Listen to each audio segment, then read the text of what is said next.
क्या पढ़ा था पहले मुझे कल का बता दो, फिर आगे चलिए। कल क्या क्या पढ़े थे? इंडस्ट्रीज पढ़े थे। इंडस्ट्री में क्या बताया था? कौन से फैक्टर है जो किसी भी इंडस्ट्री को इन्फ्लुएंस करते हैं, प्रभावित करते हैं, क्या इफेक्ट डालते हैं? अगर हमें कोई भी इंडस्ट्री लगानी है तो ऐसे कौन से फैक्टर है जिनको हमें मद्देनजर रख के अपनी इंडस्ट्री लगानी होती है? Market factor, raw material, market, power, labour, land, labour, power, market, transport, raw material. अच्छा, कोई ऐसा भी इंडस्ट्री है जिसमें ट्रांसपोर्ट इतना वैरी नहीं करता?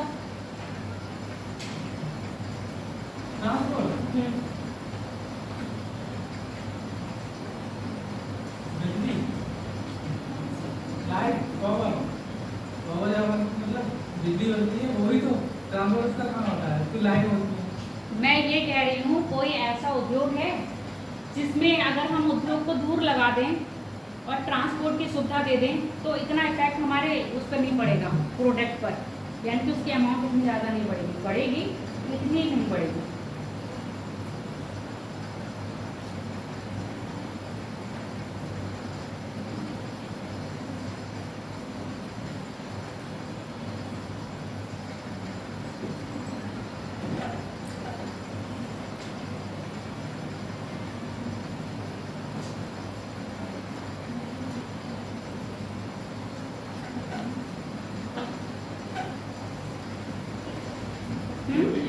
अच्छा ये बताओ, जो आपके वस्त्र उद्योग हैं उसका बेस क्या है?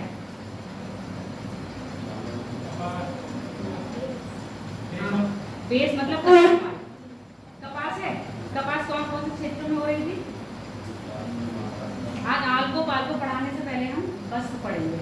बताओ, कपास का जो उपज थी या फसल थी कहाँ हो रही थी? इंडिया में। भारत में। और कहाँ भैया? फॉरेन में नहीं पूछ रही हूँ मैं, तो मुझे इंडिया का ही बता दो। महाराष्ट्र, गुजरात वाले क्षेत्र में, महाराष्ट्र वाले क्षेत्र में, और एमपी में हो रही है। पंजाब में कपास की खेती होती है? नहीं होती है। यूपी में कपास होता है? होता है ना। एक हमने कहा, आप लोग बोले जो गुजरात और आप लोग बोले जो राजस्थान, इन क्षेत्रों में जो कपास की खेती होती है उसकी मात्रा अधिक होती है। अगर हम यूपी में और पंजाब में कंपेयर करेंगे तो मात्रा उसकी अपेक्षा अधिक है और यहाँ पर कम है। कपास हर जगह होता है। एमपी में भी क्या होता है? कपास की खेती होती है। तो जहाँ जहाँ कपास होगी वहाँ क्या होंगे? आपके टेक्सटाइल लगेंगे। टेक्सटाइल का मतलब समझ में आ गया? वस्त्र उद्योग, यानी कि वस्त्र इंडस्ट्रीज लगाई जाएंगी। अब सबसे बात करें, कल ही मैंने पूछा था भारत का मैनचेस्टर किसे कहा जाता है? भारत का मैनचेस्टर अहमदाबाद को। दक्षिण भारत का मैनचेस्टर? Very good, Chennai. जी नहीं, कोयम्बटूर को, है ना। दक्षिण भारत का मैनचेस्टर कोयम्बटूर को। उत्तर भारत का मैनचेस्टर, उत्तर भारत का कानपुर। कितनी जल्दी भूल गए? कल ये सब चीजें पूछ के गई हूँ मैं। उत्तर भारत का भी कानपुर है, यूपी का भी पूछोगे तो कानपुर ही है, ठीक है। ये नहीं है कि उत्तर भारत का कुछ और हो जाएगा। तो आज हम बात करेंगे पहले टेक्सटाइल की। इसमें टेक्सटाइल नहीं दिया होगा क्योंकि मैंने वो लगाया ही नहीं। पहले लिख लो वस्त्र उद्योग। आज लिखवाने का काम है ज़्यादा और समझाने का काम है कम।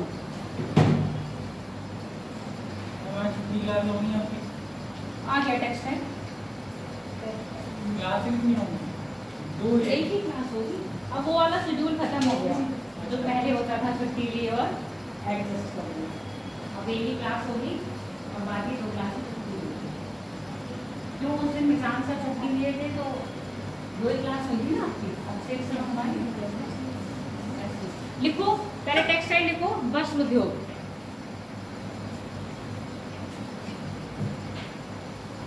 अगर हम बात करें भारत में वस्त्र उद्योग में सबसे ज्यादा उत्पादक राज्य कौन सा है? महाराष्ट्र। यहाँ देख लियो क्या? नहीं, मैंने सुना है महाराष्ट्र। ठीक है, महाराष्ट्र क्या है? वस्त्र उद्योग में नंबर 1 है। दूसरे पर आपका आता है गुजरात। अगर हम बात करें इंडस्ट्री, सबसे ज्यादा, ये लिखना नहीं है कुछ, इसको मत लिखो, इसको कुछ नहीं लिखना है जो बोर्ड पर है। वो सिर्फ एक बोर्ड लगा दिया है कि आप पिक्चर देखते रहें, जहाँ मैपिंग दे रखी है वो बता दिया जाएगा कि कहाँ कहाँ पर आपके वस्त्र उद्योग हैं। सिर्फ मैप दिखाने के लिए चीज़ आगे लिखी हुई, बाकी ये जो डेटा है ना पता नहीं कब का होगा, और आज मैं लिखवा दूँ फिर कहोगे कि मैडम ने डेटा लिखवा दिया। इसलिए जितने भी डेटा है करंट का भी देख के लिखना, ये चीज़ें लिख के मत देखना। तो आप बताओ सबसे ज़्यादा इंडस्ट्रीज कहाँ होंगी? है मतलब प्रोडक्शन सबसे ज़्यादा महाराष्ट्र में है, तो आपकी जो फैक्ट्री भी महाराष्ट्र में होंगी? जी नहीं, आपकी जो सबसे ज़्यादा फैक्ट्री है किसमें? टेक्सटाइल इंडस्ट्रीज है, तमिलनाडु में है। ठीक है, पर उत्पादन में क्यों सबसे ज़्यादा क्या है? उत्पादन में आपका महाराष्ट्र है। अब इतना फर्क मुझे बताओ, ऐसा फर्क क्यों पड़ता है? ऐसे आप चीनी उद्योग में देखोगे, अब पहले ये था कि उत्तर प्रदेश उत्पादन में भी नंबर 1 था, और अब महाराष्ट्र हो गया उत्पादन में नंबर 1, और आपका क्या है? उत्तर प्रदेश आ गया नंबर 2 पर। जबकि मिलों की संख्या महाराष्ट्र में ज़्यादा थी, तो मिलों की संख्या महाराष्ट्र में ज़्यादा होनी चाहिए, तो चीनी उत्पादन में महाराष्ट्र में ज़्यादा होना चाहिए, तो चीनी उत्पादन है ना, ऐसा नहीं है ना। तो यहाँ पर क्या हुआ? ये बताओ मुझे, ऐसा क्यों हो रहा है? ये पूछा जाएगा आप लोगों से कि महाराष्ट्र में टेक्सटाइल उत्पादन में यानी कि वस्त्र उद्योग में नंबर 1 पर है, पर वहाँ पर फैक्ट्री की संख्या तमिलनाडु की अपेक्षा कम है। इसको अगर देखा जाए, जहाँ फैक्ट्री ज़्यादा वहाँ पर उत्पादन भी ज़्यादा होना चाहिए, पर इसके अपोजिट महाराष्ट्र में उत्पादन क्यों ज़्यादा है?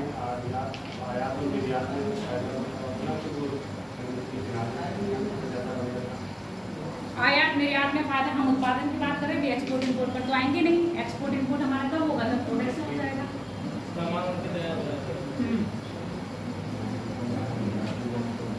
एरिया देखेंगे, जहाँ एरिया ज़्यादा होगा वहाँ पे इंडस्ट्री लगाएंगे, जहाँ एरिया ज़्यादा होगा वहाँ इंडस्ट्री लगाएंगे। अच्छा ठीक है, चलो। लेबर कैसी होनी चाहिए थी? लेबर, आप लोगों ने एक मूवी देखी होगी चुपके चुपके, किस ने देखी है? सबने देखी है। उसमें नहीं देखी है तो कोई बात नहीं, उसमें एक सीन है। सीन का मतलब जब वो उनका मालिक उसको कहाँ दे देता है? बेच देता है दोनों लोगों को। फिर वो क्या होता है, वो छुटके का नाम क्या है? राजपाल यादव। जब उनसे वो पूछते हैं कि आपको जूता पॉलिश आता है, तो वो कहता है मुझे नहीं आता है, इसको आता है, मैं इसे सिखा दूंगा। तो वो क्या करता है, उसको नए जूते देता है राजपाल यादव को, उसको पुराने देता है कि आप सीखो, है ना? क्यों? नहीं ऐसा देता है। अच्छा देखिए, चलो कोई नहीं, देखिए मैंने भी इतना याद दिया तो सुनते जाओ। वो क्या कहता है कि मुझे आता है, तो उसने कहा नहीं तुम्हें नहीं, उसने ये कहा था मुझे नहीं आता, इसको आता, पर मैं इसे वो कर लूंगा, सीख लूंगा या कुछ कर लूंगा। पर उसको दे दिए थे कि पुराने जूते पहले से दिए कि तुम पहले पुराने पर पॉलिश करना सीखो, आओ फिर तुम्हें हम नए जूते देंगे। कहा था क्योंकि प्रैक्टिस कर लोगे, सीख लोगे, एक क्या हो जाओगे, कुशल बन जाओगे, तभी आप नए जूते पर आओगे। फिर उसने कहा आपसे हम कपड़े धुलवाएंगे। कपड़े कौन से धुलता है? वो चल के आता है, कहता है मैं धुलता हूँ ना, इसको मैं सिखा दूंगा। यही तो कहता है, इसको मैं सिखा दूंगा। तो कह रहा है नहीं, नया आदमी कपड़े धुलेगा तो क्या होगा, कपड़े फाड़ देगा। तुम ट्रेन हो इसलिए तुम दिलोगे। तो इसका मतलब समझ में आ गया। ट्रेन क्या चाहिए होंगे हमें? वर्कर्स, है ना? नॉलेज होनी चाहिए, आदर्श दशाएं होनी चाहिए। वस्त्र उद्योग के लिए जो आदर्श दशा है वो क्या होनी चाहिए? नमी होनी चाहिए। अब मुंबई क्यों है? समुद्र तट के पास है। कोयम्बटूर समुद्र तट से थोड़ा सा दूर है, तो आदर्श दशाएं बहुत होगी। अगर मौसम शुष्क होगा, वायु में नमी नहीं होगी, तो थ्रेड क्या होगा? टूट जाएगा, और नमी होगी तो थ्रेड टूटेगा नहीं। तो इसलिए क्या है, यहाँ पर फैक्ट्रियाँ तो ज़्यादा लग गई हैं क्योंकि क्षेत्रफल भी अधिक था और दशाएं भी मिल गई। क्योंकि दक्षिण भारत में आप जितना जाओगे, कोयम्बटूर की साइड में, वहाँ पर क्या है, आपके नदी घाटी परियोजना भी बहुत चल रही है, जिससे विद्युत उत्पादन बहुत अच्छी तरह हो जाता है। कल एक पावर की बात करी थी, पावर बोला था, सीधे सीधे पावर वो वाली पावर नहीं है कि कौन कितना पावरफुल है, कौन किसको ज़्यादा पीट देगा। यहाँ पावर का मतलब क्या? इलेक्ट्रिसिटी। वो इलेक्ट्रिसिटी कैसे प्रोवाइड करवाई जाएगी? अगर हम कोई उद्योग लगा रहे हैं, जैसे आप ऐसे समझो, अगर आप अपने घर में एसी लगवा रहे हो तो एसी के लिए ज़्यादा पावर वाली लाइन चाहिए होगी, तो आप उससे पहले क्या करोगे, अपने मीटर की पावर बढ़वा दोगे, है ना, तभी एसी लगाओगे। सेम कंडीशन यही होती है, जब हम कोई उद्योग लगा रहे हैं तो या तो हम उसके पास का क्षेत्र देखेंगे जहाँ पर क्या होगा, इलेक्ट्रिसिटी जनरेट करने की क्या होगी, एक आदर्श जगह होगी, नहीं तो वहाँ तक इलेक्ट्रिसिटी पहुँचाने का काम करा जाएगा। तो आपका जो कोयम्बटूर है वहाँ पर क्या है, इलेक्ट्रिसिटी पहुँचाई गई है बड़े आराम से। अब जोक सुना होगा, महात्मा गांधी जल विद्युत परियोजना कौन सी नदी पर है?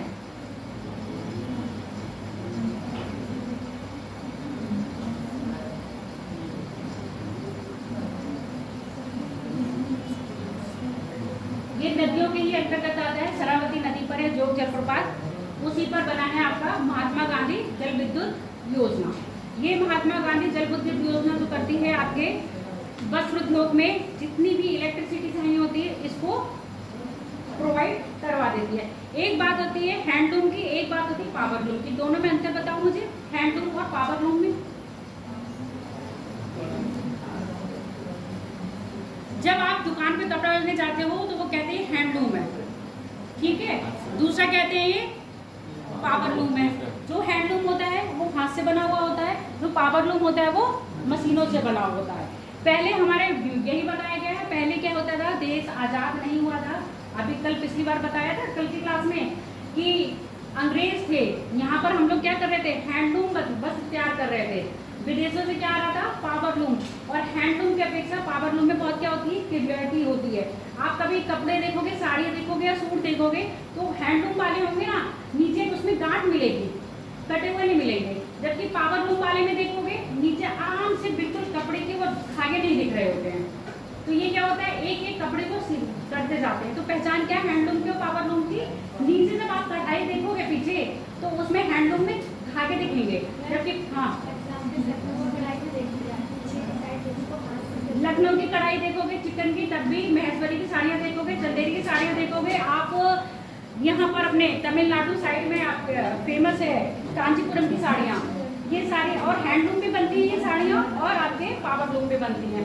तो पावरलूम के लिए अब यहाँ पर जो कोयम्बटूर में होता है उत्पादन कैसा होता है पावरलूम का, जहाँ पर देखो मशीनों से उत्पादन होगा वहाँ पर उत्पादन ज़्यादा होगा, क्योंकि श्रमिक बल काम करेगा कम, मशीन बल काम करेगा अधिक। जहाँ श्रमिक बल काम करेगा, अब ये देखो एक श्रमिक एक दिन में 2 साड़ी निकाल रहा है, वहाँ मशीन एक दिन में 4 निकाल दे रही है, तो उत्पादन कहाँ हो जाएगा ज़्यादा,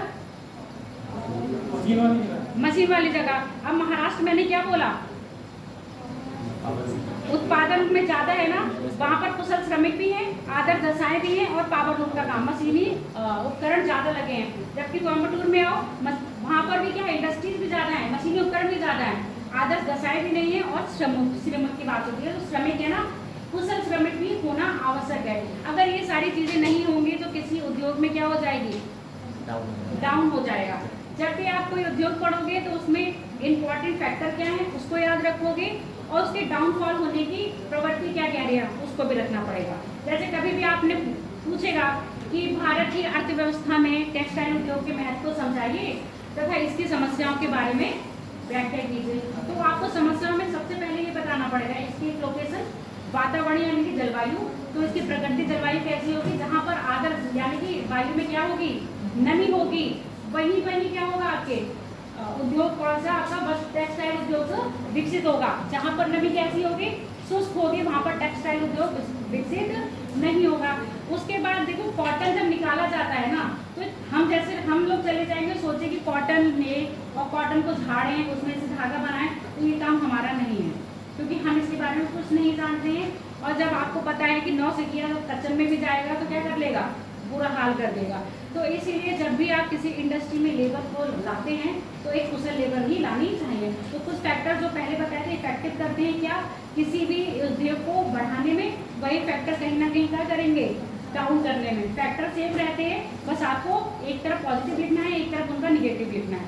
अब बात करेंगे हम यहाँ पर क्या लिखवाए थे अभी हम, वस्त्र उद्योग में लिखवाए बात, ठीक है। भारत में वस्त्र उद्योग प्राचीन काल से ही, भारत में वस्त्र उद्योग प्राचीन काल से ही प्रमुख उद्योग रहा है। अब इतना हिस्ट्री में जाने की जरूरत नहीं है कि हड़प्पा कालीन सभ्यता में, ठीक है, ये सब चीजों में प्राचीन काल से ही वस्त्र उद्योग भारत का प्रमुख उद्योग रहा है।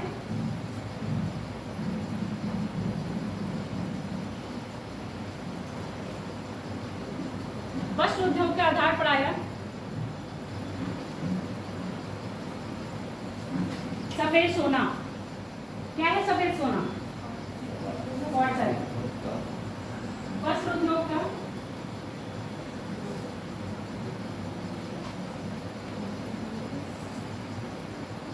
आधार प्राय सफेद सोना, ब्रैकेट में लिख लेना कपास।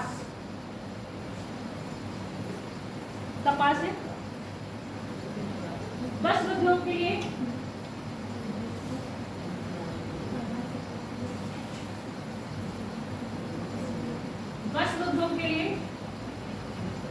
आर्द्र जलवायु की आवश्यकता होती है, जो प्राय आर्द्र जलवायु की आवश्यकता होती है।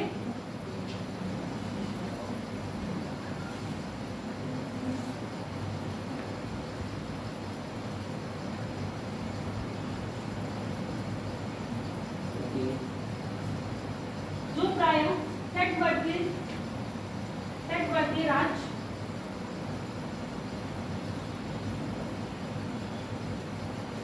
गुजरात, महाराष्ट्र, तमिलनाडु, गुजरात, महाराष्ट्र, तमिलनाडु तथा इनके अतिरिक्त मध्य प्रदेश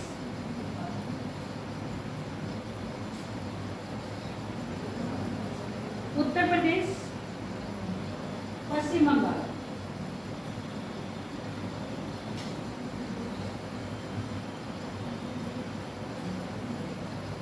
पश्चिम बंगाल राज्यों में, पश्चिम बंगाल आदि राज्यों में वस्त्र उद्योग, आदि राज्यों में वस्त्र उद्योग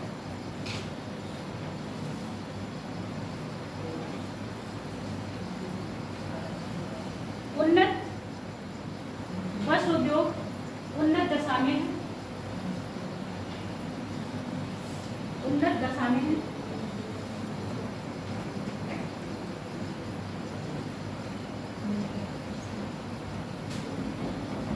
लाइन चेंज कर दी इसको। वस्त्र उद्योग के लिए प्राय सस्ती तथा कुशल, वस्त्र उद्योग के लिए प्राय सस्ती व कुशल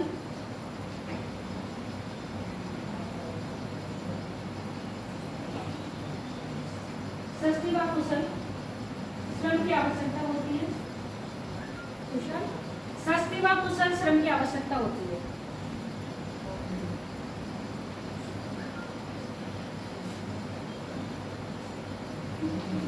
ये बॉम्बे डाइंग, रेमंड, इन सब कंपनियों के नाम तो सुने ही होंगे, है ना। लोग जाते हैं कि हमें रेमंड का चाहिए, और एक और आता है सियाराम, है ना, सियाराम का दे दीजिए। ये सारी क्या है? टेक्सटाइल कंपनियां हैं जो व्यापार क्या करती हैं, कपड़ा बनवाती हैं और अपना लोगो लगा के सेल आउट कर देती हैं। हाँ,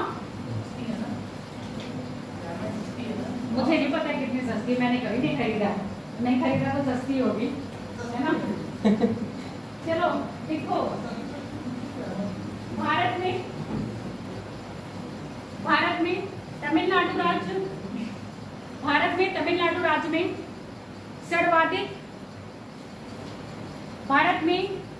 राज्य में सर्वाधिक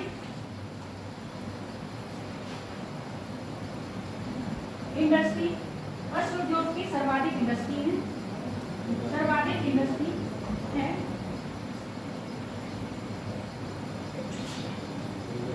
परंतु महाराष्ट्र उत्पादन में नंबर 1, दूसरे पे गुजरात,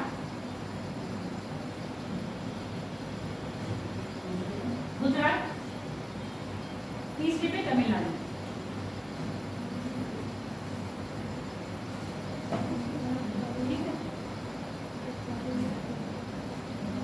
क्षेत्र की बात कर रहे हैं तो लिख लो गुजरात राज्य में प्राय अहमदाबाद, गुजरात राज्य में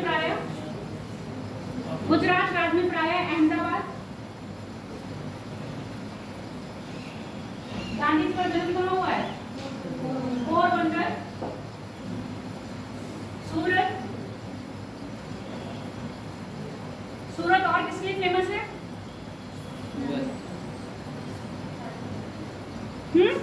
सूरत और किस लिए फेमस है? Diamond city in India, Surat. Diamond नगरी कहा जाता है। सूरत कौन सी नदी के किनारे बसा है? तापी नदी पे कौन सा बांध है? तापी नदी पर। नर्मदा नहीं पूछा है तो सरदार सरोवर बोलने लगे। तापी नदी पे कौन सा बांध है? ये सारी चीजें जो कान पे रटी होनी चाहिए। उकाई बांध, ठीक है। लिखो गुजरात अहमदाबाद उकाई।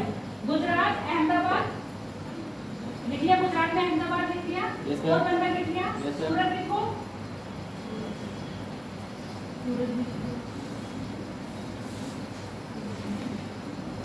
क्या कह रहे हैं? इत्यादि। इत्यादि जो लिखे ना आप नाम सर्च करके लाओगे। इसके बाद लिखो महाराष्ट्र। महाराष्ट्र में लिखो, महाराष्ट्र में मुंबई तो है ही, सतारा, कोल्हापुर। कोल्हापुर और किसके लिए फेमस है? चप्पल के लिए। वाह, 9 नंबर की चप्पल है ये कोल्हापुरी। जब पढ़ती है तो सब भूल जाते हैं। याद है? अमित जी का डायलॉग है ये। Very good. महाराष्ट्र, सतारा, कोल्हापुर। अरे महाराष्ट्र में मुंबई तो है ही बेटा। कोल्हापुर, हाँ मुंबई आएगा। सतारा लिखिए।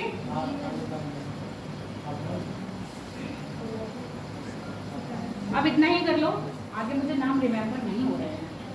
कोल्हापुर, कोल्हापुर लिख लिया जी। इसके बाद लिखो एमपी,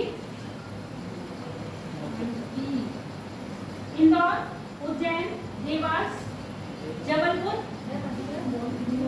इंदौर, उज्जैन, देवास, जबलपुर।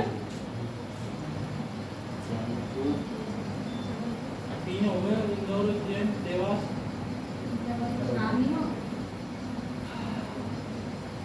अभी हम कौन कौन से बैट पढ़े हैं ये बताओ जरा मुझे। कौन कौन से बैट पढ़े हैं इसमें?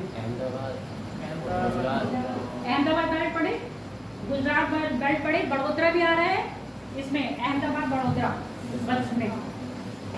मुंबई, पुणे पढ़ा और आपका ये वाला क्षेत्र पढ़ रहे हैं तो एमपी में पढ़ रहे हैं। चलो कितना लिखिए, एमपी कर ली हो। इसके बाद लिखो यूपी। यूपी के बारे में थोड़ा सा ज्यादा लिखिए, क्योंकि तुम यूपी से हो, यूपी में पूछा जाता है। यूपी लिखना। पहली बात तो यूपी में कानपुर, जिसे उत्तर भारत का मैनचेस्टर, जिसे उत्तर भारत का मैनचेस्टर कहा जाता है। कानपुर हो गया। बनारस लिख लो। कानपुर, बनारस, आगरा। कानपुर, बनारस, आगरा, इटावा। बस फेमस है सारे। इटावा में भी बस इटावा इत्यादि कर दो। आगरा लिख लिया, इटावा लिख लिया, बनारस लिख लिया, कानपुर लिख लिया, बस इत्यादि कर लो। है तो बहुत। इटावा के बाद लिख लो पश्चिम बंगाल आ जाओ। पश्चिम बंगाल। पश्चिम बंगाल फेमस है या नहीं? बंगाली साड़ियाँ, पतला लाल बॉर्डर, सिल्क कॉटन मिलता है ना। लिखो। अब यहाँ पर देखो, जैसे उत्तर भारत में बोला क्या कानपुर है, ऐसे आपके महाराष्ट्र में मुंबई है और गुजरात में अहमदाबाद है, ऐसे ही पश्चिम बंगाल में आपका क्या है कोलकाता है, तमिलनाडु में क्या है ऐसे ही कोयम्बटूर है। समझ में आ गया? ये सब क्या है? अपने अपने राज्य के मैनचेस्टर हैं, उनको याद रखना। पश्चिम बंगाल में क्या है आपका? कोलकाता। तो यहाँ पर लिख लो कोलकाता। कोलकाता के बाद हल्दिया तो आ ही जाएगा इसमें। कोलकाता के पास मेन तो देखो यहाँ पर कोलकाता ही है, किसके लिए? आपके इंडस्ट्रियल एरिया जो बना है। और यहाँ पर हुगली इसलिए दे रखा है क्योंकि यहाँ से हम एक्सपोर्ट कर देते हैं, तो यहाँ पर भी हमने इंडस्ट्री लगा रखी है, इसलिए आपके टेक्सटाइल की। लो लिख लो। इसके बाद आ जाओ तमिलनाडु। इसमें भी सब कोलकाता। कोलकाता ही लिख लो, बाकी बहुत सारे हैं। झूठ में भी आ जाओगे, अभी मैप पे दिखा देंगे। तमिलनाडु। तमिलनाडु में लिखो, सबसे पहले तो कोयम्बटूर लिख लो। कोयम्बटूर, कांचीपुरम, कोयम्बटूर, कांचीपुरम, कांचीपुरम, कांचीपुरम वहाँ पर शहर है, उसी के नाम पे ही साड़ियाँ बिकती हैं, कांचीपुरम की साड़ियाँ बिकती है ना। ये मैचिंग के लिए भी आता है। कांचीपुरम कहाँ का फेमस है? मैसवरी कहाँ का फेमस है? और चंदेरी कहाँ का फेमस है? चंदेरी लोग अधिकतर लगाते हैं, मैसवरी नहीं पता है। मैसवरी मध्य प्रदेश की है ना। अब यहाँ पर एक सीसा वर्क आता है टेक्सटाइल में, जो राजस्थान का मेन फेमस है, ठीक। और एक बंदेज आता है। बंदेज कहाँ का है आपका? अहमदाबाद, यानी कि गुजरात राज्य का फेमस है। तो ये सारी चीजें पूछी जाती हैं। कांच, बंदेज राजस्थान का भी होता है, पर वहाँ पर कांच देखा है कभी? उनके ट्रेडिशनल वेयर देखो, उस पर कांच लगा होता है। तो जो कांच वाला वर्क होता है वो राजस्थान में दिखाया जाता है। अभी क्या लिख लो तुम लोग? कोयम्बटूर लिखिए, कांचीपुरम लिखिए, रामानाथम लिख लो। रामानाथम, हाँ इसी में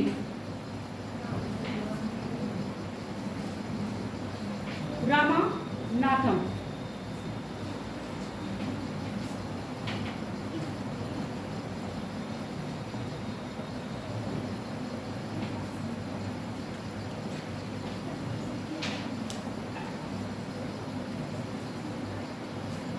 कुछ देश ये वो राज्य ये थे। अब देखो यहाँ पर दे रखा है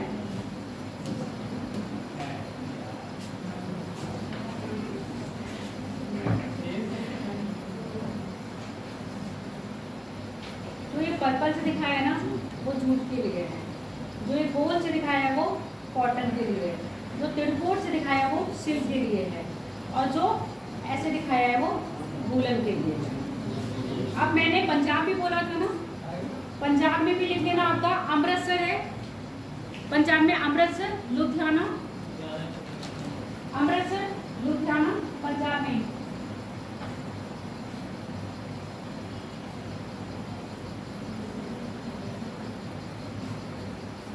अमृतसर और लुधियाना।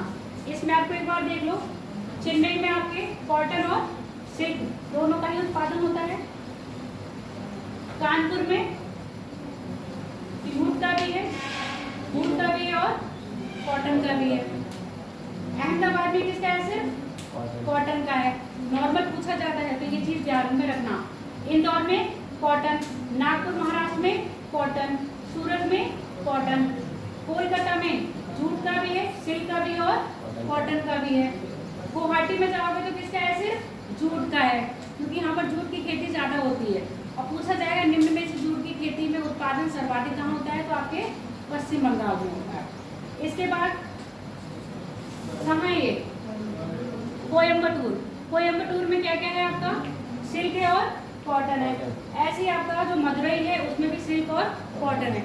दक्षिण भारत में देखोगे सिल्क और कॉटन दोनों ही है, जबकि मुंबई और अहमदाबाद में देखोगे क्या है?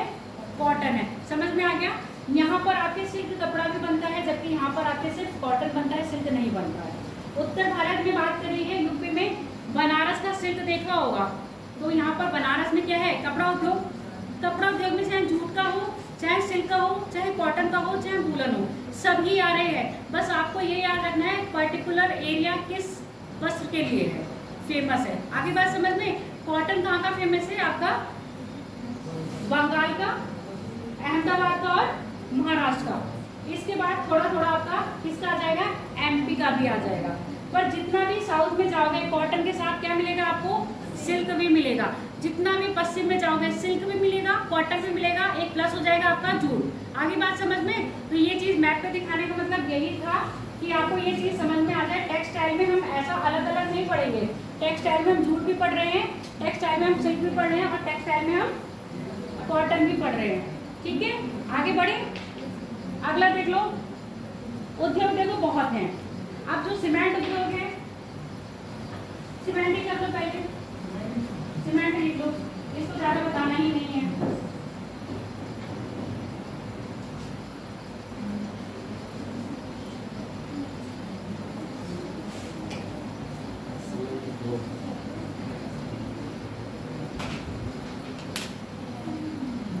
सीमेंट उद्योग कहाँ मिलेंगे, कैसे चट्टानों पाए जाएंगे, बताओ जरा मुझे।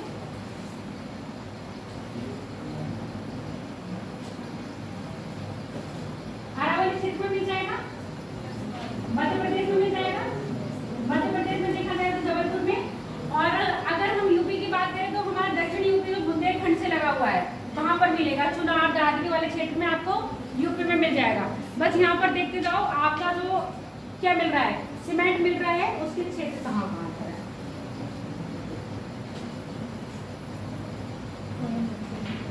कोयम्बटूर हो गया, नैनीताल है। अच्छा, हल्द्वानी देखे हो? हल्द्वानी में रेता भी मिलता है और उसके बाद सीमेंट उद्योग भी है। और आपके यहाँ पर नागौर, नागौर कहाँ पर? बीकानेर नागौर राजस्थान में, सवाई माधव राजस्थान में, अजमेर राजस्थान में, कोटा राजस्थान, चित्तौड़गढ़ राजस्थान। जामनगर रिफाइनरी के लिए फेमस है। तेल शोधन, भारत की सबसे बड़े सेक्टर में जो तेल रिफाइनरी है वो आपकी क्या है? जामनगर, गुजरात में। और ये जामनगर किसके अंदर में आ रहा है? अभी बहुत फेमस हुआ था जामनगर, बहुत न्यूज चैनल वाले गए थे जामनगर। क्यों गए थे? अंबानी की शादी थी, है ना। तो जामनगर की जो रिफाइनरी इंडस्ट्री है अंबानी के अंडर में आती है। देन मुंबई। और ये देखो ये दिए है ना, तो ये आपके तेल शोधन के साथ साथ सीमेंट उद्योग भी दिए हैं। चार्ज महंगा हो गया था। रायपुर, हैदराबाद, ये फार्मा दिया हुआ है, ये कैप्सूल दिए ना, ये फार्मा है। जो ये एरो दिए हैं वो किसके हैं? आपके सीमेंट उद्योग के लिए हैं। तो यहाँ पूरी क्या है? Pharma industry. Kota, Kolkata cement के लिए, दुर्गापुर सीमेंट के लिए, और यहाँ पर एमपी में जबलपुर किसके लिए है? मेडिसिन के लिए भी और आपका सीमेंट के लिए भी है। ऐसे सेम आपका बेंगलोर हो गया। तो यहाँ पर कुछ नाम है, जैसे एमपी में क्या हो गया आपका? जबलपुर हो गया, लिख लो। भारत में सीमेंट उद्योग प्राय निर्माणाधीन, भारत में सीमेंट उद्योग प्राय निर्माणाधीन क्षेत्र में, भारत में सीमेंट उद्योग प्राय निर्माणाधीन क्षेत्र में काम आते हैं।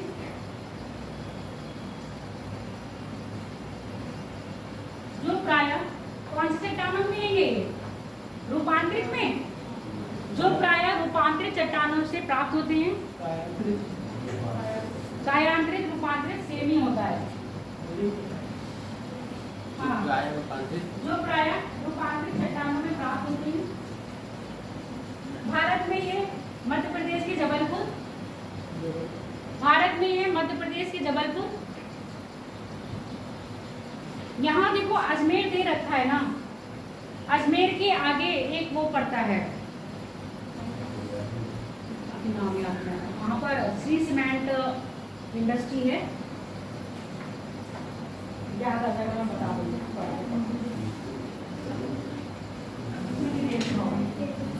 मध्य प्रदेश में जबलपुर, जबलपुर के बाद आप लिख दो ये, कहाँ चला क्या आज मुझे, चलो अभी छोड़ो। जबलपुर और चलो तो दिमाग में आ रहा है। जबलपुर नहीं, कटनी नहीं है, कटनी है, जबलपुर, कटनी और बताओ, तुम बता ही रहे हो तुम। गोपालगंज बंद कर दो, गोपालगंज यहाँ नहीं है, गोपालगंज उड़ीसा में। छत्तीसगढ़ और एमपी का। हाँ, बंद करो इसको। अगला देखो, अगला लिखो। राजस्थान में उदयपुर, अजमेर, उदयपुर, अजमेर,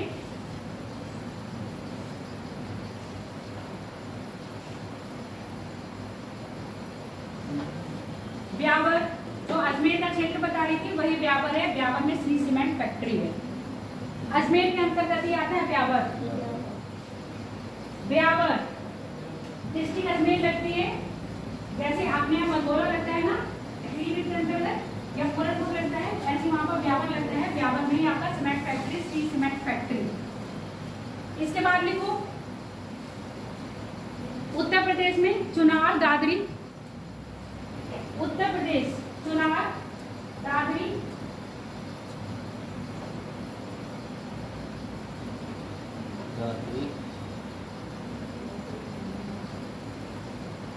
बीजापुर,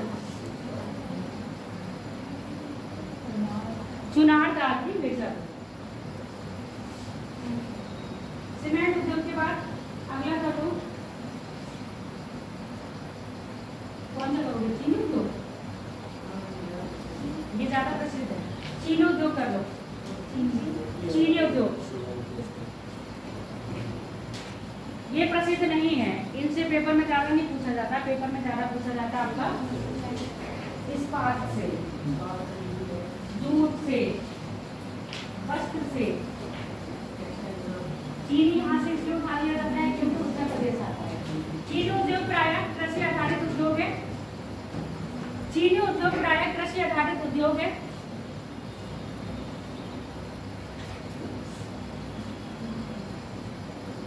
और यहाँ पर इसमें फार्मा दे रखे हैं ना, फार्मेसी में अपने आप ही लगा लेना कहाँ का फार्मा है। अगर उद्योग पढ़ाने पर रहेंगे तो एक हफ्ता पूरी क्लास चलेगी। गन्ना प्रायः कृषि आधारित क्षेत्र है, वो कृषि आधारित उद्योग है जिसका उत्पादन उत्तर प्रदेश, महाराष्ट्र, पंजाब में गन्ना देखा होते हुए होता है पर उतनी अधिक मात्रा में नहीं होता है। तो चीनी उद्योग में सिर्फ 2 ही राज्य आते हैं आपके। सबसे पहले एक आपका महाराष्ट्र, दूसरा आपका उत्तर प्रदेश। आप लिखो महाराष्ट्र,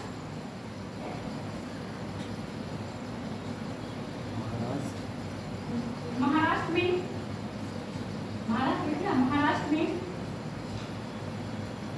चीनी उद्योग के लिए,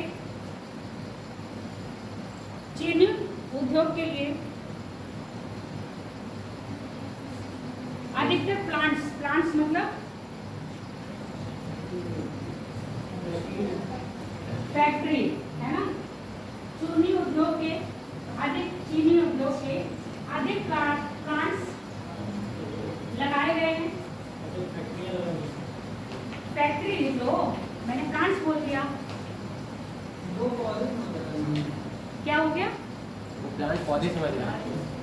वो प्लांट्स पौधे समझ रहे हैं, कोई बात नहीं, समझ गए। प्लांट्स लगाए गए हैं। महाराष्ट्र चीनी उत्पादन में,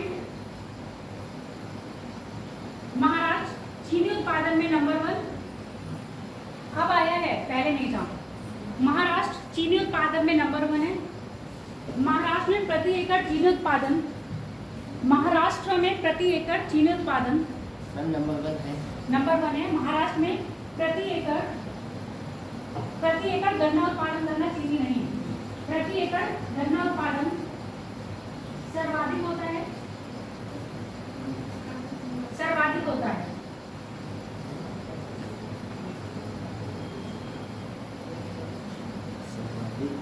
सर्वाधिक होता है। अगला लिखो उत्तर प्रदेश।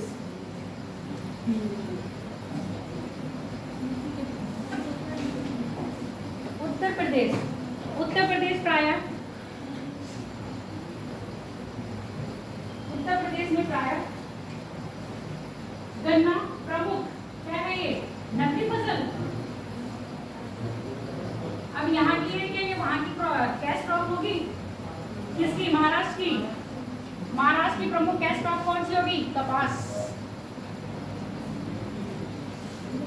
उत्तर प्रदेश की गन्ना प्रमुख नकदी फसल है जो प्रायः उत्तर प्रदेश के तराई क्षेत्रों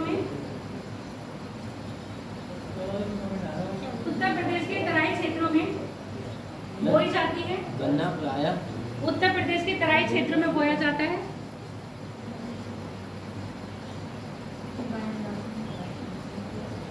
तराई क्षेत्रों में बोया जाता है।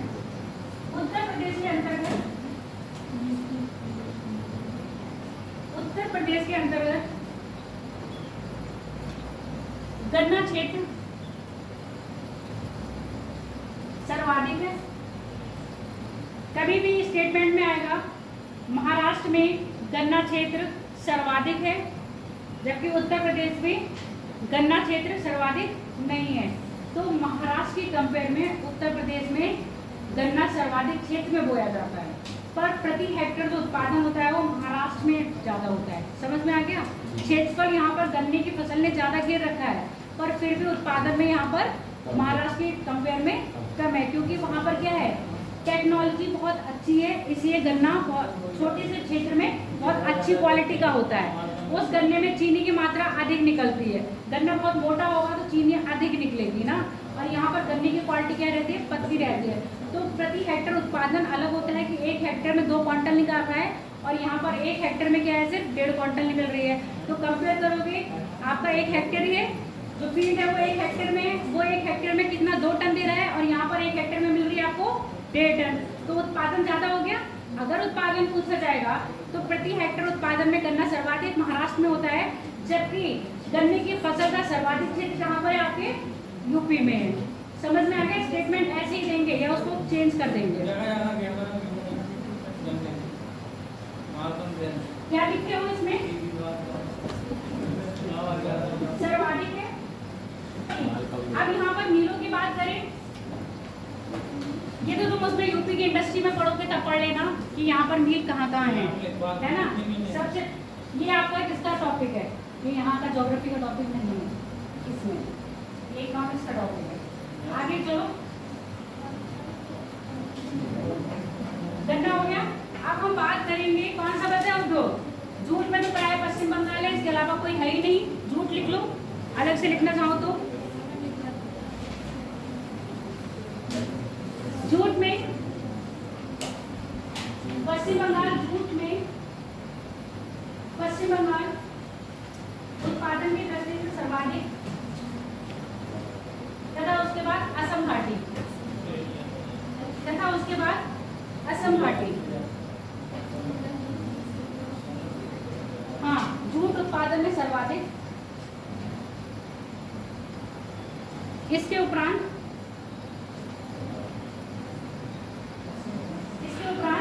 असम,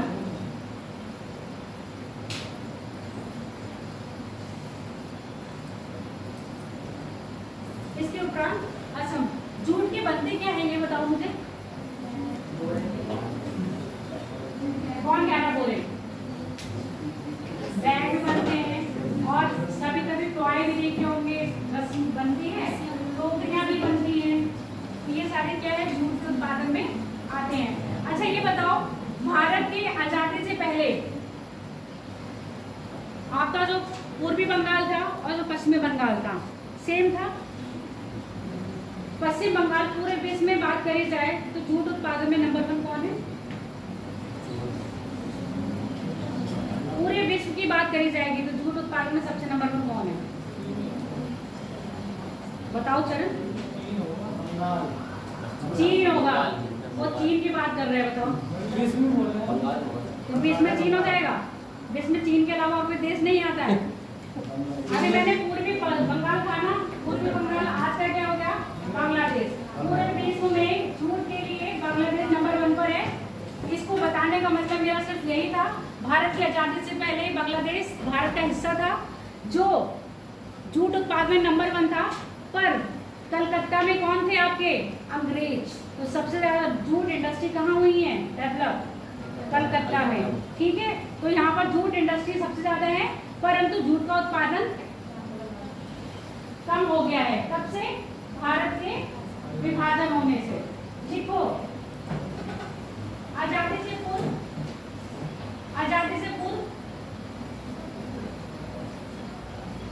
बांग्लादेश तथा भारत, बांग्लादेश तथा भारत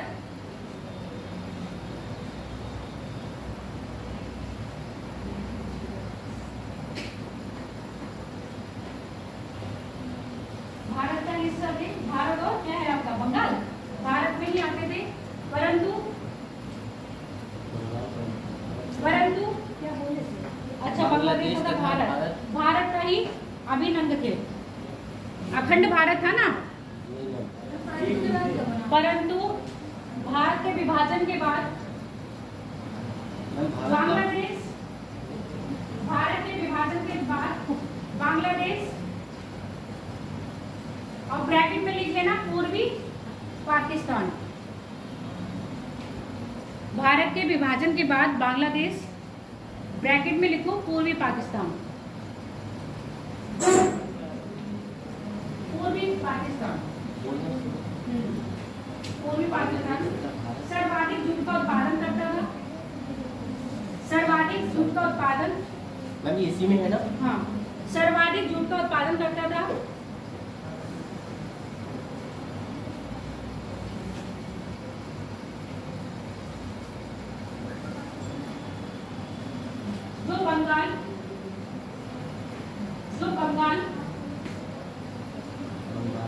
बंगाल में मील, कौन सी मील है ये? Jute mill. बंगाल में जूट मील के लिए कच्चा माल का स्रोत था। जो बंगाल में जूट मील के लिए कच्चा माल का स्रोत था, कच्चा माल का स्रोत था मील, जूट मील, कच्चा माल का स्रोत था। विभाजन के बाद पश्चिम बंगाल में कच्चे माल की उपलब्धता में कमी आई,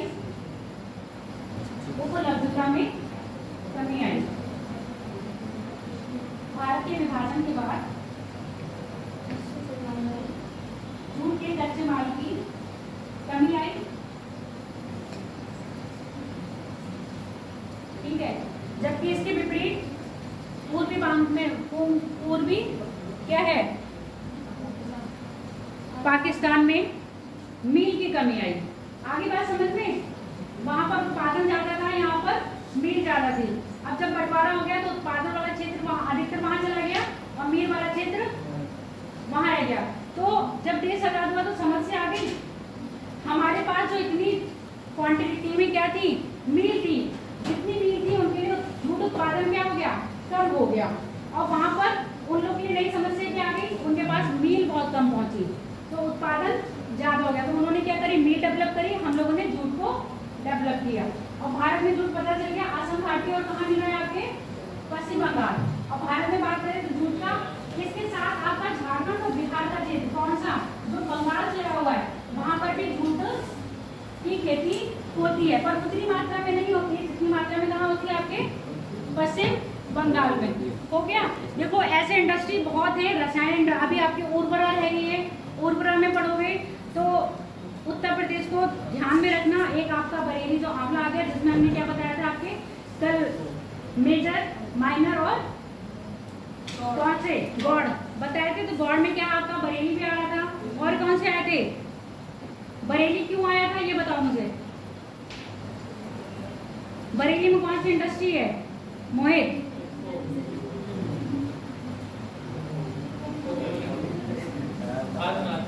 कौन सी खाद बनाती है?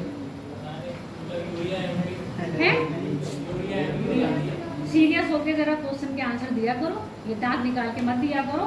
यूरिया का निर्माण करती है, और अभी एक नई टेक्नोलॉजी आई है, कौन सी, नैनो यूरिया।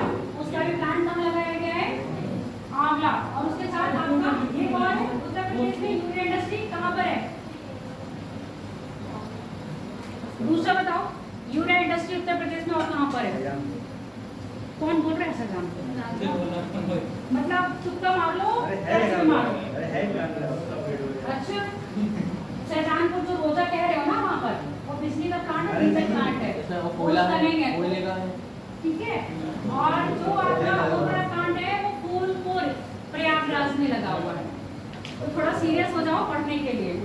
ये हवा में क्वेश्चंस के आंसर मत दिया करो और फालतू के। तो उत्तर प्रदेश को बेसिकली याद रखना। बाकी आपका कौन सी है, मथुरा। तेल रिफाइनरी के लिए, तेल रिफाइनरी की लिस्ट अलग से बना ले। देखो उद्योग बहुत है, करूंगे तो 3-4 टाइम लग जाएगा। अब जो मैं बता रही हूँ नोट करके ले लो, पढ़ना क्या क्या है। पहले तो तेल रिफाइनरी कर लेना, जो आपका गोदावरी रिफाइनरी से आता है, गुजरात में जामनगर वाला क्षेत्र आता है, राजस्थान वाला क्षेत्र आता है, ठीक है, असम आता है। और भारत में आप मथुरा में तेल रिफाइनरी कौन सी आपकी, मथुरा में है। यूपी में मथुरा में तेल रिफाइनरी है। तेल रिफाइनरी याद करनी है सारी, पढ़ लीजिएगा और उसको मैप में शो कर लीजिएगा। दिखा दें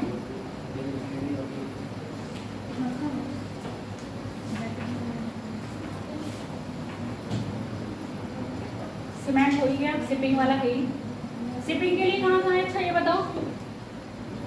न्यूक्लियर देख लो, न्यूक्लियर पावर नरोरा हो गया। नरोरा के बाद आप क्या, काकापूरा और काकापारा। कर्नाटक में कौन सा है, क्या लिख लो। नाभिकीय उद्योग यानी कि जो आपकी कौन सी होती है शक्तियां, कौन सी, परमाणु शक्ति। उत्तर प्रदेश बुंदेलखंड में नरोरा।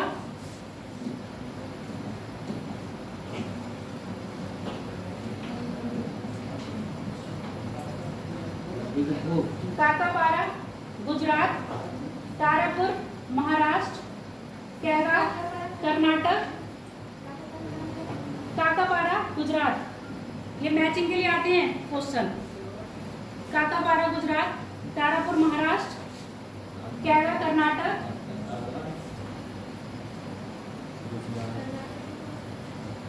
कुंडाकुलम तमिलनाडु, मद्रास, कलपक्कम तमिलनाडु, कलपक्कम तमिलनाडु, मद्रास तमिलनाडु।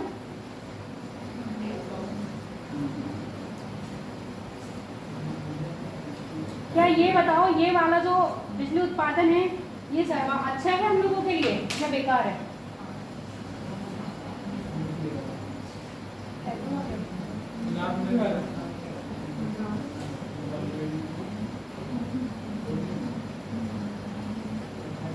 अब हम बात करेंगे सबसे प्रमुख इस्पात उद्योग। इस्पात उद्योग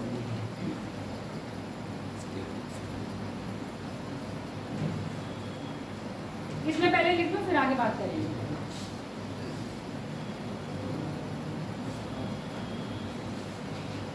भारत में इस्पात उद्योग,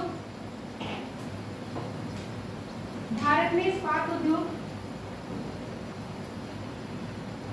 सभी उद्योगों का क्या कहेंगे, मेरुरज्जा। क्या होता है मेरुरज्जा? बैकबोन है। भारत में इस्पात उद्योग सभी उद्योगों का बैकबोन यानी कि मेरुरज्जा, रीढ़ की हड्डी, जो चाहे वो लिख लो। सभी उद्योगों की रीढ़ की हड्डी है। क्यों रीढ़ की हड्डी कह रहे हैं बताओ? आपकी रीढ़ की हड्डी तोड़ दी जाए तो क्या होगा? टिक नहीं पाओगे, है ना। आपका जो नर्वस सिस्टम है वो भी इसी से चल रहा है, वो भी डिस्टर्ब हो जाएगा। तो सेम बात है, घर बना रहे हो तब भी लोहा चाहिए। किसी फैक्ट्री में भी मशीनरी किसकी है आपकी? लोहे की है। ऑटोमोबाइल लोहे का है, कारें लोहे की है, साइकिल लोहे का है, सारा आइटम क्या है? लोहे का है। अगर लोहा ही देश में नहीं होगा तो क्या उसका आर्थिक विकास हो पाएगा? चलो बाकी सब कुछ है, फिर हमें क्या रहना पड़ेगा? डिपेंडेंसी। ऐसा कोई देश है जिसके पास अपना खुद का लोहा नहीं है?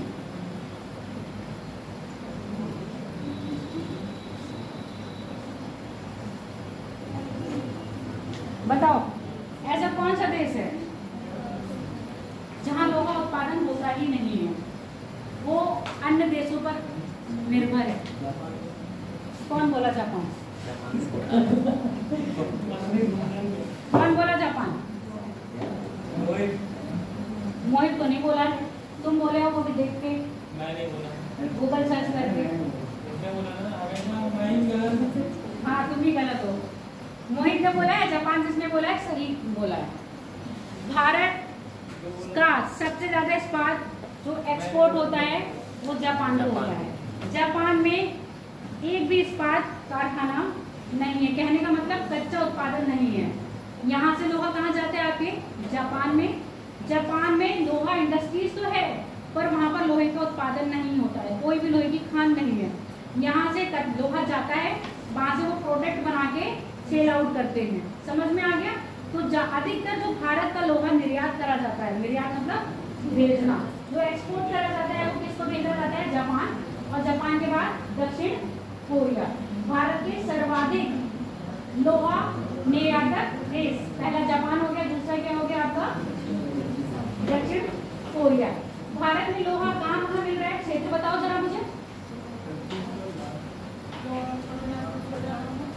छोटा नागपुर का पठार और राजस्थान के एरिया में, कर्नाटक, कर्नाटक के कहाँ? कुद्रेमुखी खानों के पास गावा बुद्धा की पहाड़ियाँ है ना। उसके बाद आपका तमिलनाडु में सेलम, तमिलनाडु के सेलम क्षेत्र में छोटा नागपुर का पूरा पठार क्षेत्र जो हो गया, जिसमें कि आपका पश्चिम बंगाल, झारखंड और छत्तीसगढ़ आदि राज्य आ जाते हैं। अब ये बताओ, जो हमारा लौह अयस्क क्षेत्र है, यानी कि हम इस्पात की फैक्ट्री लगा रहे हैं, कल अब यहाँ पर आपका परिवहन भी आ जाएगा। परिवहन से कैसे समृद्ध है? कोई भी उत्पादन लगाएंगे या कोई भी हम इंडस्ट्री लगाते हैं तो लेबर भी देखेंगे। अब मैंने आपसे क्षेत्र पूछे तो इसका मतलब जो जहाँ पर लौह अयस्क मिल रहा है वहीं पर क्या होंगी? आपकी फैक्ट्रियाँ होंगी। क्या यही फैक्ट्री होंगी? इसके अलावा और कहीं भी होंगी? हो सकती है। पहले तुम अपना फोन अंदर रख लो, ये तुम्हारे फोन की बीमारी बहुत बुरी है और मैं सच में कह रही हूँ, तुम्हारा नाम मैं कोऑर्डिनेटर सबको पक्का ही बताऊंगी। इसलिए चाहते हो क्लास के बाद क्लास करते रहे तो थोड़ा सिंसियर हो जाओ।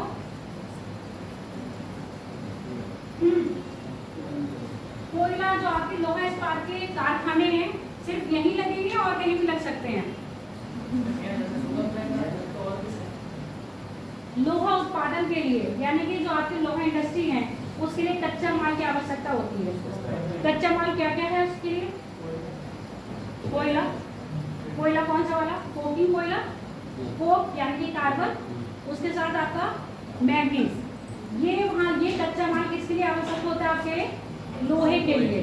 तो सिर्फ जहाँ पर हमें लोहा अयस्क मिल रहा है और कच्चा माल जो जरूरत है वो बहुत दूर मिल रहा है, तो क्या ऐसा नहीं हो सकता कि कुछ फैक्ट्री वहाँ लगी हो जहाँ हमें लोहा अयस्क मिल रहा है और कुछ फैक्ट्री वहाँ लगी हो जहाँ पर कोयला मिल रहा है? आगे बात समझ में? तो ऐसी एक फैक्ट्री होगी जो कोयला और कार्बन, मतलब जहाँ पर आपका लोहा भी मिल रहा है और जहाँ आपका कोयला मिल रहा है, उन दोनों के क्षेत्र में लगी होगी। ऐसी कोई फैक्ट्री है? कोयला उत्पादन में बात करें तो राज्य में कौन कौन से राज्य आते हैं देश में? कोयला उत्पादन में झारखंड, झारखंड के बाद उड़ीसा, छत्तीसगढ़, पश्चिम बंगाल, ठीक है, और आपका तमिलनाडु। तमिलनाडु में जो कोयला मिलता है वो कौन सा मिलता है? लिग्नाइट कोयला मिलता है। और बाकी कोयला कहाँ है आपका? बिटुमिनस प्रकार का कोयला मिलता है। कोयले की क्लास नहीं हुई आपकी, सैटरडे को क्लास उस दिन क्या हो, सॉरी फ्राइडे को क्लास उस दिन छुट्टी हो गई। सैटरडे को टेस्ट था, उस दिन बारिश हो रही थी, छुट्टी हो गई, जिसमें आपको कोयला ईंधन पढ़ाना था। तो भारत में सिंह भूमि हो गया। सिंह भूमि क्या है? कोयला क्षेत्र है। उसके बाद हजार, डालीबाग, खजारिया, ये भी क्या है आपके? कोयला क्षेत्र है। कोयला क्या है? कोयला क्षेत्र है। राउरकेला क्या है? इस्पात क्षेत्र है। ठीक है, तो ये सारे क्षेत्र हैं जहाँ पर हम क्या लगाए हैं? अपना कच्चा लोहे की इंडस्ट्री लगाए हैं। भारत में सबसे पहले लोहा इंडस्ट्री कहाँ लगी थी और कब लगाई गई थी? भारत में सबसे पहले जो इस्पात फैक्ट्री लगी थी कहाँ लगी थी और कब लगी थी? जमशेदपुर में तो नहीं लगी है, जमशेदपुर से पहले भी लगी है।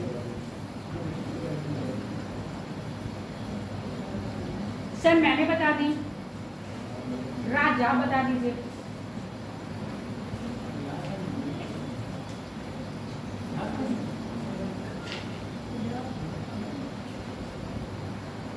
कुल्टी पश्चिम बंगाल, कुल्टी पश्चिम बंगाल में लगी थी और जब ये फैक्ट्री लगी थी तो इसका नाम था बंगाल आयरन वर्क्स। उस टाइम बाद इस कंपनी को लॉस हुआ, इतना प्रॉफिट नहीं हुआ। इस कंपनी पर अधिकरण कर लिया किसने? आके बंगाल सरकार ने। जब बंगाल सरकार ने इस पर अधिकरण किया यानी कि उसको अपने अंदर लिया तो इसका नाम कर दिया बराकर नदी है ना, बराकर आयरन वर्क्स। इसके बाद ये कंपनी क्या है, प्रॉफिट में नहीं रही। उसके बहुत टाइम बाद लगभग 1960 में तत्कालीन बिहार जमशेदजी टाटा ने बिहार के सकाची, क्या है, साक्षी में पहला इस्पात कारखाना लगाया। पहले तो ये कच्चा माल ही प्रोवाइड करवाते थे, उसके बाद 1912 में इन्होंने क्या करा, इस्पात कारखाना स्टैब्लिश किया। इसी इस्पात कारखाने को आज हम कहते हैं जमशेदपुर। और जमशेदपुर कहाँ पर है? सांची का नाम बदल के आके जमशेद टाटा के नाम पे कर दिया जमशेदपुर। वर्तमान में जमशेदपुर कौन से राज्य में है ये बताओ जरा मुझे। झारखंड में, ठीक है। और ये जमशेदपुर जो झारखंड में है, झरिया झारखंड से अपना कच्चा कोयला लेता है और बाकी सिंध भूमि यहाँ से क्या लेता है, सिंध भूमि दुर्गापुर से अपना इस्पात अयस्क लेता है। तो दोनों ही बना के क्या करता है, ये आपके इस्पात कारखाने में काम करता है। सबसे पहला ये हो गया। उसके बाद जो दूसरी कंपनी बनी वो आपकी बनी बदनापुर इसको, ठीक है। कहाँ पर? पश्चिम बंगाल बदनापुर में। बदनापुर के बाद आपने देखा होगा विश्वेश्वरैया कर्नाटक में। 3 फैक्ट्रियां जो पड़ रही हैं आपको इस्पात के, इसी के अंतर्गत आपको वो पढ़ोगे भिलाई, बोकारो और कौन सी है, और भी इसके अलावा भिलाई है, बोकारो है, और बताओ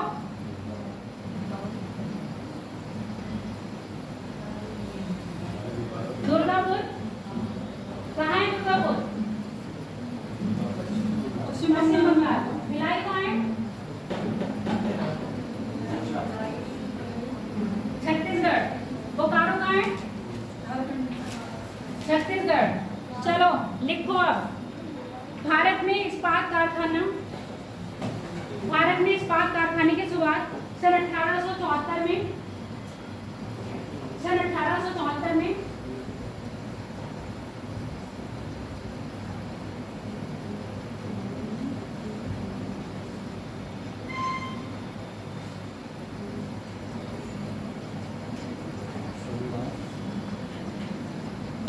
पश्चिम बंगाल के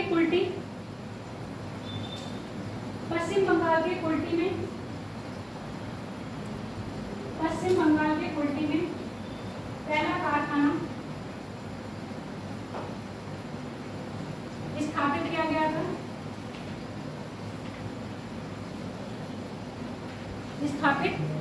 गया था। इसका नाम क्या बताया अभी? Bengal iron works. तो कभी भी पूछा जाएगा पहला इस्पात कारखाना कौन सा था आपका? Bengal iron works.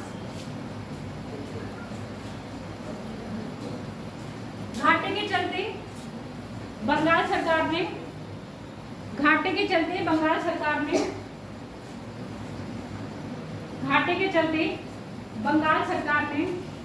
इसका अधिग्रहण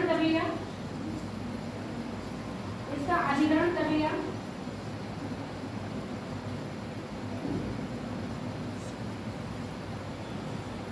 तथा नाम परिवर्तित कर क्या रखा? Barakar iron works. नाम परिवर्तित कर बराकर आयरन वर्क्स।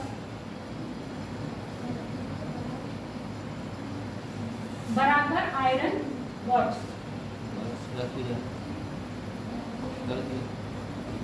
सन 1960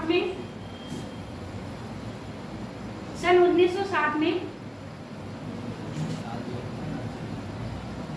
जमशेदजी टाटा,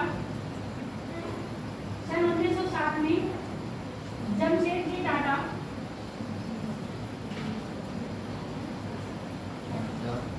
जमशेदजी टाटा द्वारा तत्कालिक बिहार के सकाची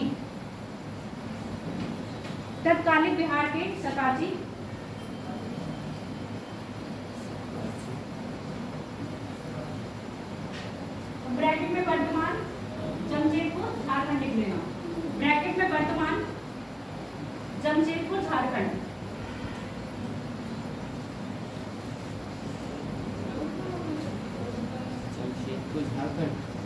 जमशेदपुर झारखंड ब्रैकेट में लिख लेना, वर्तमान में ब्रैकेट में लिखना है बेटा। लिख लिया। अब ब्रैकेट से बाहर क्या लिखा था? तत्कालिक बिहार के सतासी में स्थापित किया गया था। यह भारत का प्रथम सफल, यह है भारत का प्रथम, मैंने कहा भारत का प्रथम सफल, ठीक है। और वैसे प्रथम पूछा जाएगा तो कौन सा हो जाएगा? बंगाल आयरन वर्क्स, जिसको अधिग्रहण लगा इसमें बंगाल सरकार ने, और बंगाल सरकार ने अधिग्रहण करके क्या कर दिया? बराबर। हाँ, ये ब्रिटिश भारत का ही है। हाँ, सफल रिपीट कर दीजिए। स्थापित किया, यह भारत का प्रथम सफल लौह इस्पात उद्योग है।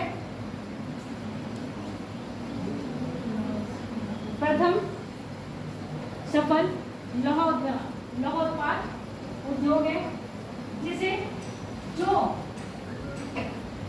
लौह अयस्क तथा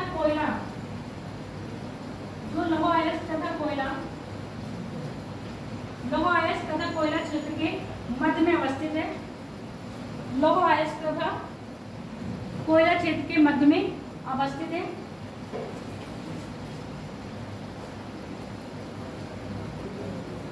जो कोयले की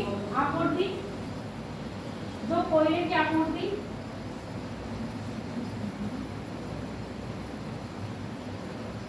झरिया झारखंड तथा लौह अयस्क की आपूर्ति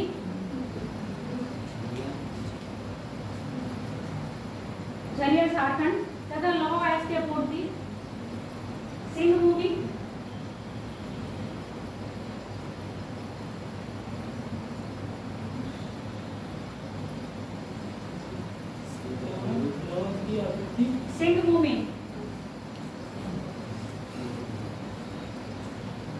क्षेत्र से करता है तथा सस्ती श्रम, सिंहभूमि उड़ीसा में आया हूँ, सिंहभूमि उड़ीसा में नहीं है बेटा, सिंहभूमि झारखंड में है।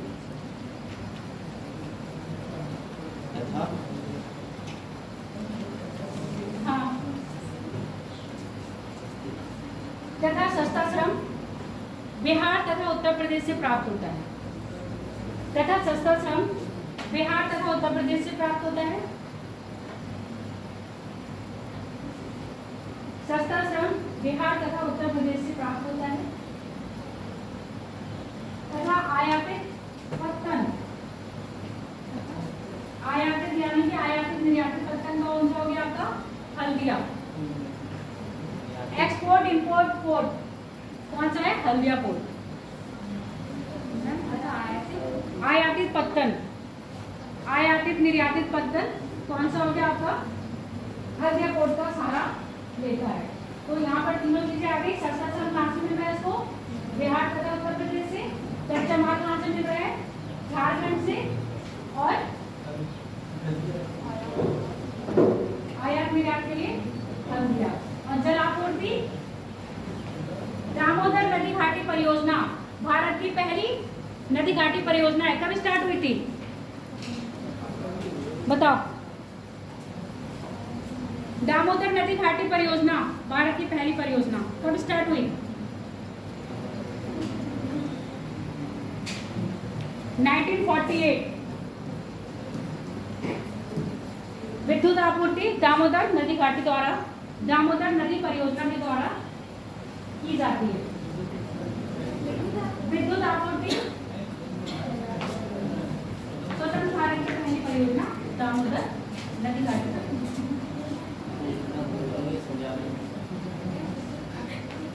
हाँ, विद्युत आपूर्ति दामोदर नदी घाटी परियोजना से की जाती है।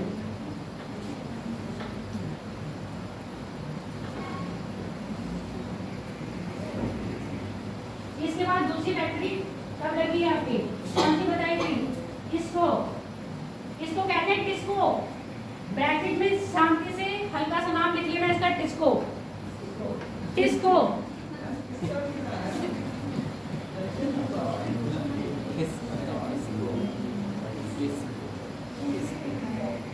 टाटा आयरन स्टील कंपनी, इसका पूरा नाम ही है ये, टिस्को।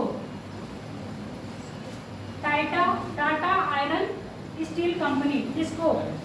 समझ में आ गया? पेपर में टिस्को आएगा तो किससे लिखोगे, कहाँ पर है? और टाटा का जो ऑफिस दिखा रहा है ना, Mumbai corporate office Tata steel.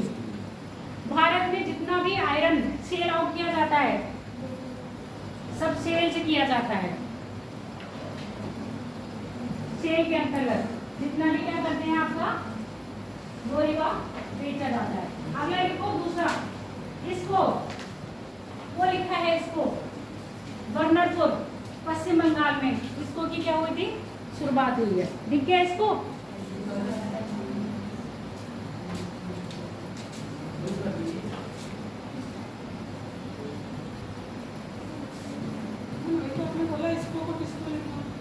TISCO और इसको अलग है। टिस्को इसको और एक है डिस्को, जिसको विश्वेश्वर बोलेंगे। हाँ हाँ, टिस्को टाटा का है, इसको अलग है, तीनों सब अलग अलग है। दिखा दूं? है कंफ्यूजन हो गई है? हम दिखा दिए।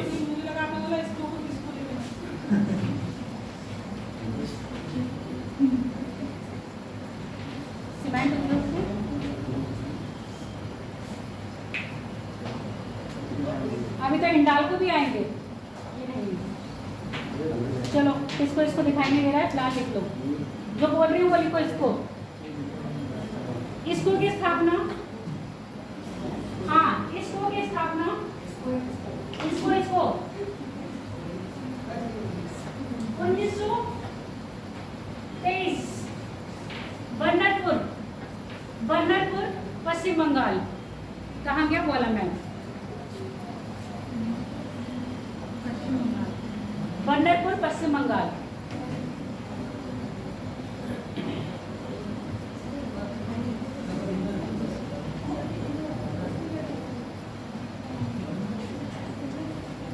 बर्नरपुर पश्चिम बंगाल में की गई।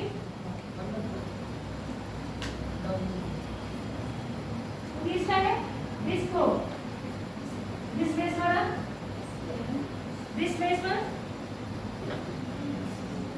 Vishweshwar iron steel limited. Iron steel limited, Vishweshwar iron steel limited. कहाँ पर है ये? कर्नाटक।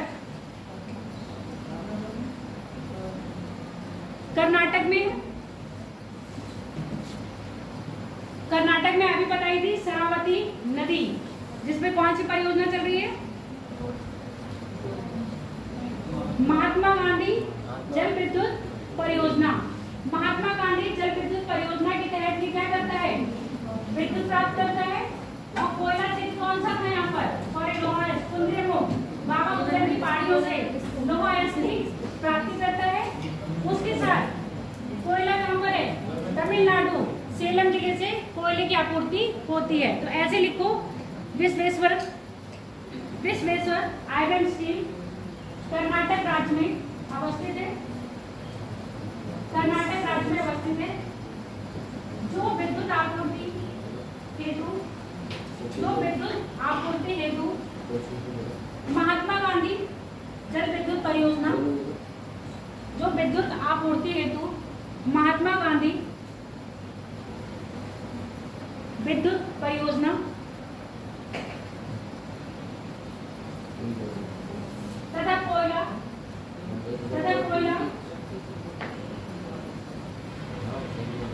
तमिलनाडु महात्मा गांधी जल विद्युत परियोजना तथा कोयला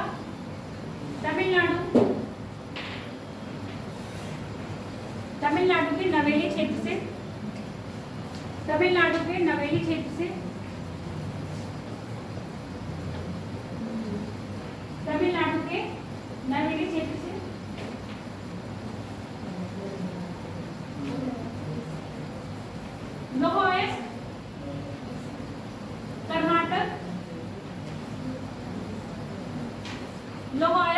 कर्नाटक में कुंद्रेमुख बाबा बुदन की पहाड़ियों से आपूर्ति होती है तथा लौह अयस्क की आपूर्ति कुंद्रेमुख बाबा बुदन की पहाड़ियों से होती है।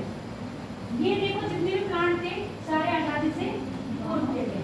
जब भारत को आजादी मिली तो पंचवर्षीय योजना के अंतर्गत बाबा बुदन, बाबा का नाम क्या था? बाबा का नाम बुदन था।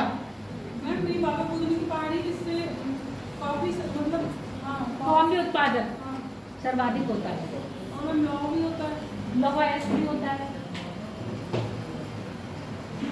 अब लिखो भारत की आजादी के पश्चात द्वितीय पंचवर्षीय योजना के अंतर्गत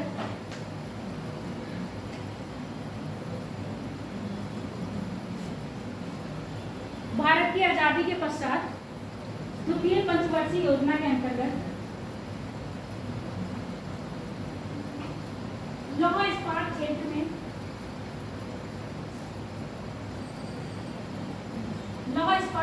में क्षेत्र को विकसित करने के लिए, ऐसे लिखो, क्षेत्र को विकसित करने के लिए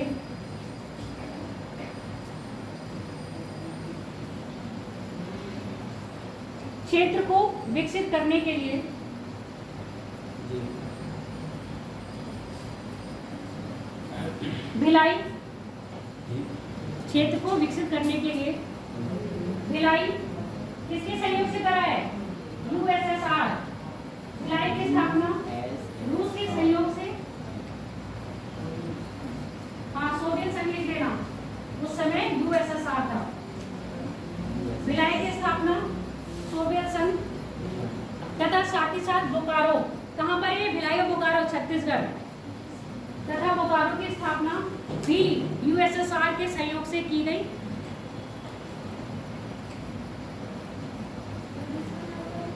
भिलाई और बोकारो दोनों ही कहाँ है? छत्तीसगढ़ में है। किसके सहयोग से करी गई है? सोवियत संघ के। और कब करी गई? द्वितीय पंचवर्षीय योजना के अंतर्गत। अगला लिखो,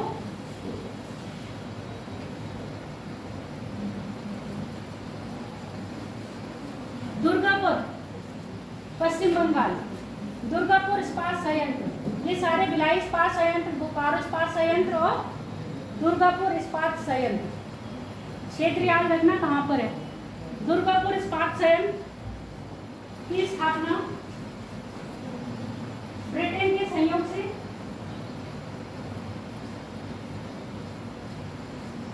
उड़ीसा में कौन सा है?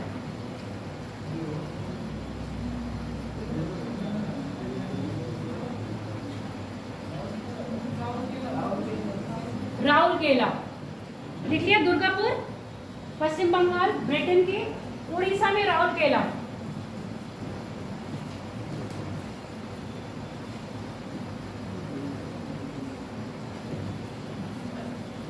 राउरकेला किसके सहयोग से? जर्मनी के सहयोग से। मैचिंग के लिए आता है, याद रखना। क्या ये आजादी के बाद के द्वितीय पंचवर्षीय योजना में परिषद की स्थापना के साल अलग अलग है। राउरकेला जर्मनी, उड़ीसा में। ठीक है। अब देखो जो आपको ये ब्लैक ब्लैक दिख रहे हैं ना, ये सब सेल के अंतर्गत आते हैं। नाम याद कर लेना। सेल के अंतर्गत कौन से इस्पात कारखाने आते हैं? अभी कौन कौन से बता दिए। चंद्रपुर महाराष्ट्र सेल के अंतर्गत आता है। भिलाई छत्तीसगढ़ इसके अंतर्गत आता है। रुकेला किसके अंतर्गत है? सेल के अंतर्गत। बोकारो किसके अंतर्गत है? आपके सेल के अंतर्गत। और बांधवती सेल इसके सेल के अंतर्गत। सेलम इसी के अंतर्गत। हाँ, इसको इन्होंने मैप पे पहुंचा दिया। बोकारो छत्तीसगढ़ में ही है, इन्होंने झारखंड में पहुंचा दिया है। ठीक है, और बोकारो आपका छत्तीसगढ़ में है। इसको लिस्ट मिला, लिख लो। एक का सेल के अंतर्गत, सेल के अंतर्गत इस्पात उद्योग या इस्पात कारखाने। सेल के अंतर्गत इस्पात उद्योग Chandrapur, Bhilai,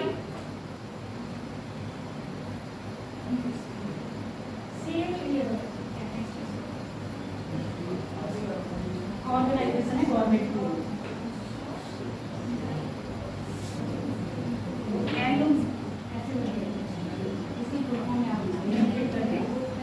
iron and aluminium limited लिख लिया। भिलाई लिख लिया। सेलम लिख लो।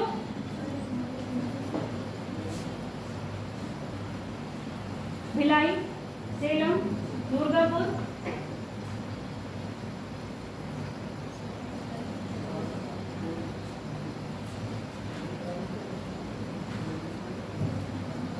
Delhi corporate office SAIL. सेल का जो कॉर्पोरेट ऑफिस है कहाँ पर है आपका? दिल्ली में है। और इसी के अंतर्गत आपका गाजियाबाद क्षेत्र में जो इस्पात का काम होता है वो भी सेल के अंतर्गत ही आता है। ठीक है, लिख लिए। आगे बढ़े। इस्पात के बाद सबसे प्रमुख उद्योग है आपका एल्यूमिनियम उद्योग। इसके बाद इस्पात में और दो क्षेत्र लिख लो। एक है आपका विशाखापट्टनम, एक है गोपालगंज। दोनों ही आंध्र प्रदेश में है, विशाखापट्टनम और गोपालगंज।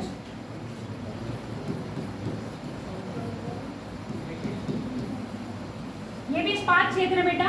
आंध्र प्रदेश में ये तटीय क्षेत्र है। तटीय क्षेत्रों में विशाखापट्टनम और गोपालगंज।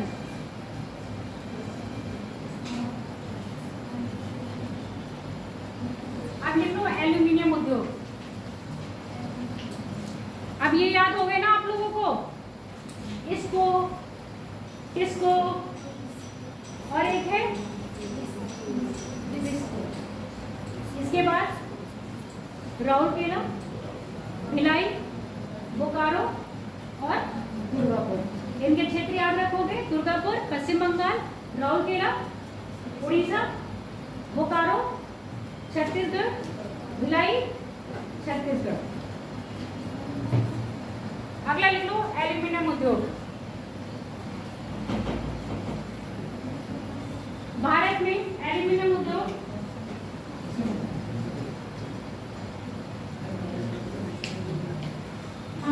चीन, भारत तीसरे चौथे नंबर पर है। इसमें लिखो एल्यूमिनियम। लोहा इस्पात के बाद, लोहा इस्पात के बाद एल्यूमिनियम,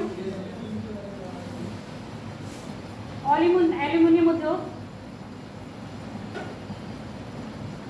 तृतीय स्थान का महत्व रखता है।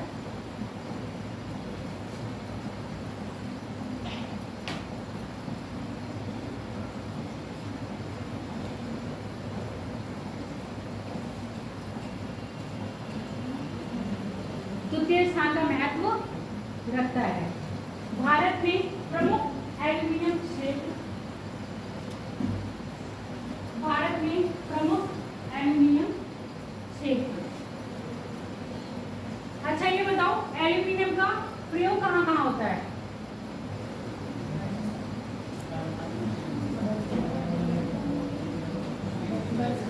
सिर्फ बर्तन में एल्यूमिनियम फाइल भी आता है और बस यही इसीलिए तार है ना। अधिकतर विद्युत उत्पादन में एल्यूमिनियम का क्या करा नशीली धातु है। तो इसका भी महत्वपूर्ण स्थान है। लोहे के बाद दूसरा स्थान किसका है आपका? अब ये भी याद कर लेना, हिंडाल्को, बाल्को, माल्को, नाल्को, हिंडाल्को, नाल्को, बाल्को ये कंपनियां हैं, क्षेत्रीय है। रेणुकुंड किसके अंतर्गत आता है? और रेणुकुंड किस लिए फेमस है? एल्यूमिनियम उद्योग के लिए। कहाँ पर है? उत्तर प्रदेश में, ठीक है। और जो आपका क्या है, नाल्को किसके अंतर्गत आता है? ये कारापुत। कारापुत कहाँ पर है आपके? उड़ीसा में। हिंडाल्को के अंतर्गत आता है। ये पेपर में ऐसा कुछ नहीं पूछा जाएगा, सिर्फ मैचिंग के लिए आता है। ये क्वेश्चन हमेशा मिलेंगे पेपर में। और मैच जिससे पहले क्या बताया था अभी, किसको, इसको, किसको, ये सब क्या है? इनकी सन और किससे रिलेटेड उद्योग है, कहाँ पर इनकी अवस्थिति है, इनकी जो अथॉरिटी है वो किसके अंतर्गत आती है, ये सब याद करना है। लिखो मत, अब लिखो जो मैं बोल रही हूँ। भारत में द्वितीय पंचवर्षीय योजना के अंतर्गत, भारत में द्वितीय पंचवर्षीय योजना के अंतर्गत लोहा प्रमुख क्षेत्र विभाग है ना, इसी के अंतर्गत आगे। भारत में द्वितीय पंचवर्षीय योजना के अंतर्गत लोहा इस्पात उद्योग के विकास के साथ साथ एल्यूमिनियम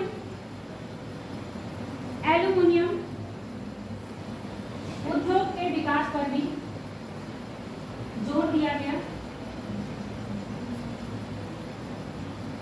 विकास के साथ एल्यूमिनियम के विकास पर भी जोर दिया गया, जिसके अंतर्गत द्वितीय पंचवर्षीय योजना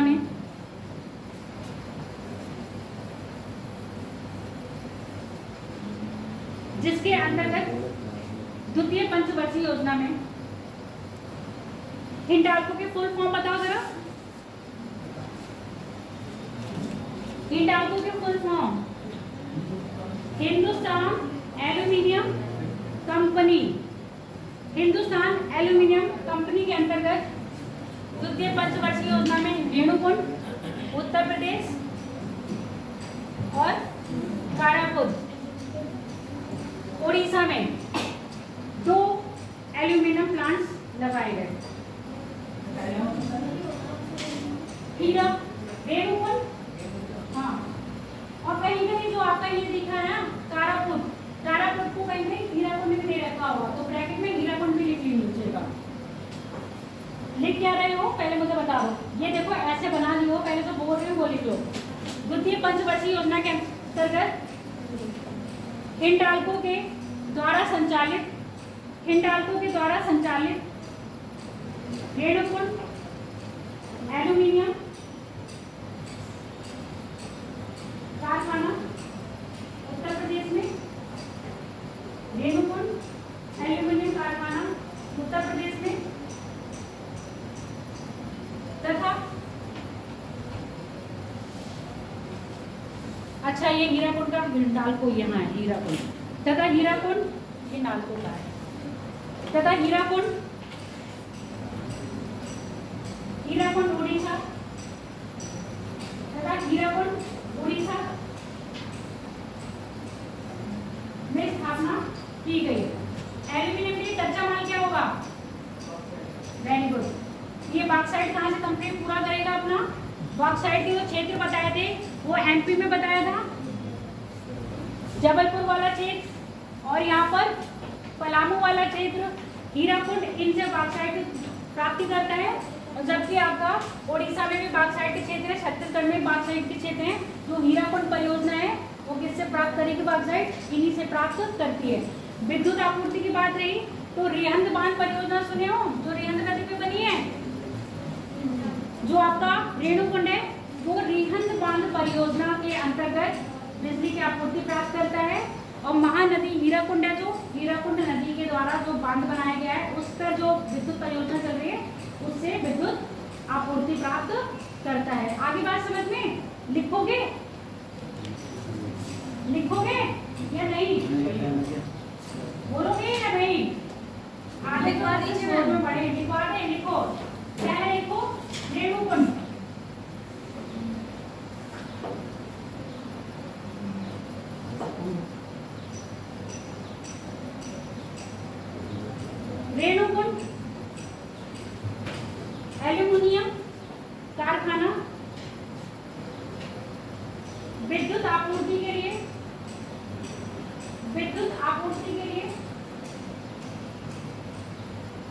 परियोजना पर आश्रित है। रिहंद परियोजना पर आश्रित है। रिहंद किसकी सहायक नदी है? सोन की। रिहंद परियोजना पर आधारित है तथा एल्यूमिनियम उद्योग में कच्चा माल बॉक्साइट के रूप में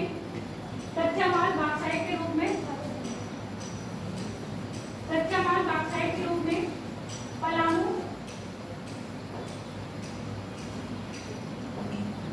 बालाघाट, जबलपुर आदि से प्राप्त करता है। बालाघाट, जबलपुर आदि से प्राप्त करता है। बालाघाट MP, जबलपुर, पलामू। रिहंद परियोजना कौन से दो राज्यों के बीच है?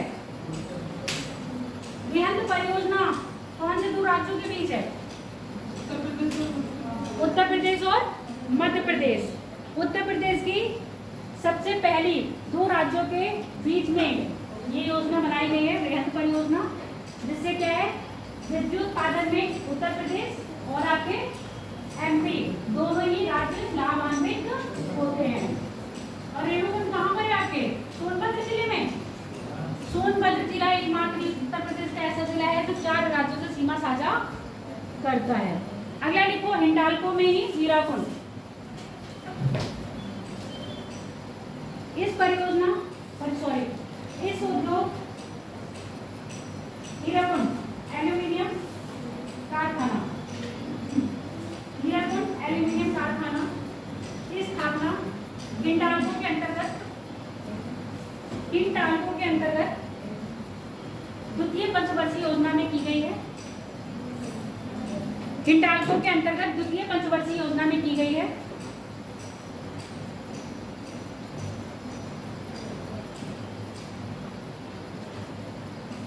जो बॉक्साइट की आपूर्ति प्राय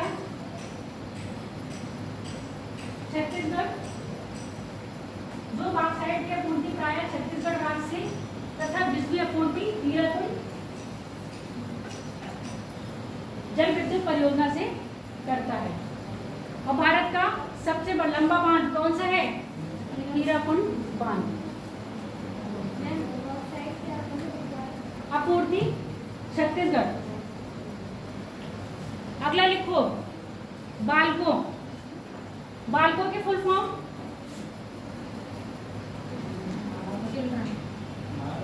बाल्को की चिल्ड्रन। देखो, भारत एल्यूमिनियम कंपनी, पहले फुल फॉर्म लिखो बाल्को। फुल फॉर्म है इसकी Bharat aluminium company. Bharat aluminium company के अंतर्गत कोबरा एल्यूमिनियम प्लांट की स्थापना की गई है। कोबरा नाम याद आ गया। कोरबा एल्यूमिनियम कारखाने की स्थापना की गई है।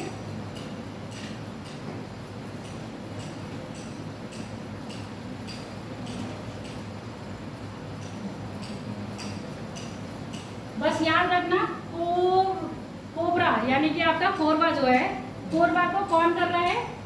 कभी हिंडाल को दिया होगा तो मत कर देना, नाल को दिया होगा तो मत कर देना। कौन कर रहा है? बालक को कौन संभाल रहा है? मतलब बालक किसको संभाल रहा है? कोरबा को। हिंडाल को रेणुकुंड और हीराकुंड को। नाल को अब लिख लो, नालको के फुल फॉर्म बताओ। हाँ, नेशनल एल्यूमिनियम कंपनी। नालको को कौन संभाल रहा है भैया? कारापुर उड़ीसा।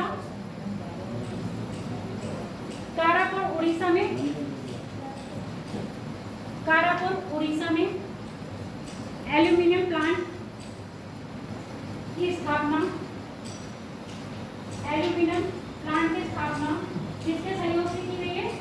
नालको के। और इस पर अथॉरिटी किसकी है आपके? नालको की है। स्थापना नालको।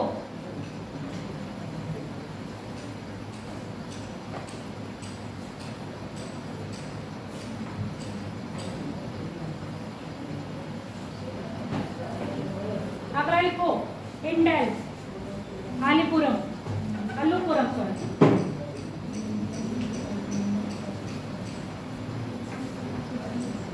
इंडाल क्या होगा? इंडियन एल्यूमिनियम, इंडाल, आलूपुरम कहाँ पर है ये? केरल में। अगला हो गया मालको, मद्रास में, मद्रास यानी कि सेलम, सेलम क्षेत्र में है। और सेलम किसके लिए फेमस है आपके? मालको, नाल को पड़ गया, मालको है, MALCO, मालको, सेलम, ये भी किसके लिए आपका? एल्यूमिनियम के लिए है। हो गए सारे क्षेत्र। इसके अलावा कुछ बच रहा है?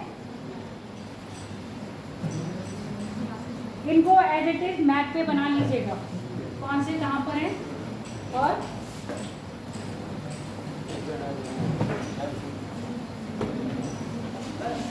हो गया, टेक्सटाइल दिखाई दिया, कुछ देखना है तो देख लो।